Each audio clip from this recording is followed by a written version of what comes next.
My homophobic sister told me my marriage is less valuable because I'm lesbian, and then tried to steal my wedding venue. My parents supported her, so I uninvited them all from my wedding, and they lost it. My sister showed up to my door unannounced, demanding I give her my wedding venue. Before I even had a chance to ask her what this was about, she started ranting about how, because my wedding is with another woman, it's less valuable. Apparently, having a gay wedding would disgrace the family. She then started attacking my fiancé's race, saying that her kind are known to cheat, and began ridiculing me about the possibility of my fiancé having an affair. "If she isn't now, she will later. You know what they're like," were her exact words. I don't know how she figured this was the best way to convince me to give her my venue, but I of course told her no. Well, when I did, she absolutely lost it. She started trying to brute force her way into my house, but when I managed to close the door and lock it, she started screaming the F slur at me. She eventually stormed away, but not before telling me the venue will be hers. I knew that was not the end of it. You see, Rachel was always known for pulling the "I'm the baby of the family" card, and getting things her way because of it. A few years back, I had saved up for months to buy my first car. I had my eye on this used but reliable Honda Civic that I knew would be perfect for me. I was so excited to finally have something of my own, especially since I'd been working part-time jobs while in college to save up for it. The day I brought the car home, Rachel, who had just turned 18,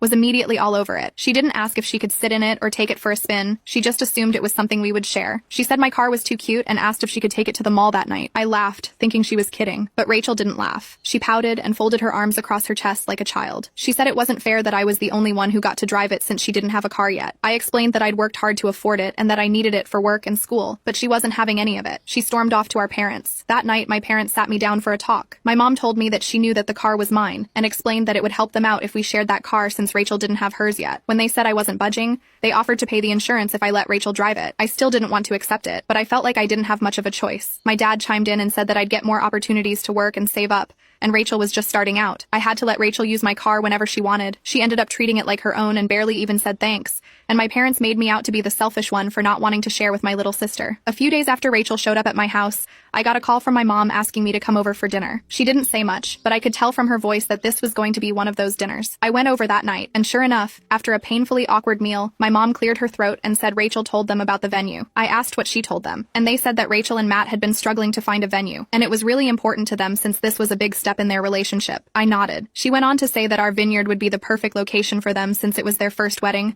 especially since it was a traditional wedding. The sentence hit me like a ton of bricks. My wedding didn't matter as much to them either because it wasn't between a man and a woman. I was stunned, but I shouldn't have been. My parents had always quietly disapproved of me being with my fiancée Lisa. They never said it outright, but their subtle digs and passive-aggressive comments about my lifestyle choices always gave it away. And now, they were outright telling me that my sister Rachel's wedding was more important because it was traditional. I explained to them that I picked out the venue a year ago. Lisa and I have been planning our wedding around that vineyard. We're not giving it up. My mom sighed, and my dad shook his head. My mom said I should let Rachel have her moment. I couldn't believe what I was hearing. I laid my silverware on the table and told them that I was not giving up the venue, and if Rachel wanted a vineyard, she could find another one. They looked at me like I was being completely unreasonable. My mom even had the audacity to say, "Just think about it, okay?" I didn't need to think about it. I walked out that night knowing that they were never going to see my wedding as important, but I wasn't going to let them ruin it for me. A few days later, Lisa and I got a call from our wedding planner. The woman sounded confused and a little frantic, and she asked me if we canceled the venue. My heart sank. I said of course not, and she told me that someone called, pretending to be me, and canceled the booking. I felt a surge of anger. I knew exactly who it was. There was only one person petty enough to pull something like this. I hung up with the wedding planner and immediately called Rachel. She picked up on the second ring, and her voice was all sugary and sweet. I asked her if she had canceled our wedding venue, and she didn't even try to deny it. She said we didn't need it anyway. I told her that she committed fraud and that we couldn't get our deposit back. She laughed and said that it was a harmless prank. She said that since I forced her to find another venue just as quickly, we should be able to find one with no problem. I was so angry I couldn't even speak. I hung up on her. I called the venue and managed to get the booking reinstated. Thank God the people at the vineyard were understanding, but the damage was already done. Now you can watch the second part by pressing share and more. I told Rachel that I'd had enough of her crap and uninvited her from our wedding. She was upset and said that it was just a joke. I told her that was it and said that she'd better not pull any more tricks like that again. And then, just when I thought it couldn't get worse, my parents started calling me. They left voicemail after voicemail, saying I was overreacting, that it was just a joke, and that I needed to apologize to Rachel for blowing it out of proportion. My mom even had the nerve to text me that I was making the family look bad by making a scene. Lisa, bless her, tried to keep me grounded through all of this. She reminded me that this was our day, and we weren't going to let Rachel or anyone else ruin it. But I was so furious that I could barely focus on the wedding plans anymore. A few days after the whole venue fiasco, I thought things had finally settled down. I had uninvited Rachel, and after the calls from my parents, things went quiet for a bit. One evening, as I was winding down after work, my phone buzzed. It was my cousin Leah. We weren't super close, but she was one of the few family members I actually liked, so I picked up. There was a pause, and I immediately knew something was off. She said that she didn't want to get involved in all all the family stuff, but thought I should know what was being said. She said that Rachel's been talking to everyone. She's telling the whole family that I'm being selfish and dramatic, and that I uninvited her from the wedding because I can't handle the fact that her wedding is more important. She's saying I'm jealous that her marriage is the one our family cares about since me and Lisa are not traditional marriage partners. She's basically making it sound like I'm the one who's trying to cause all this drama, Leah continued. She's been going around saying that I don't want her at the wedding because I'm jealous of her relationship with her fiancé Matt,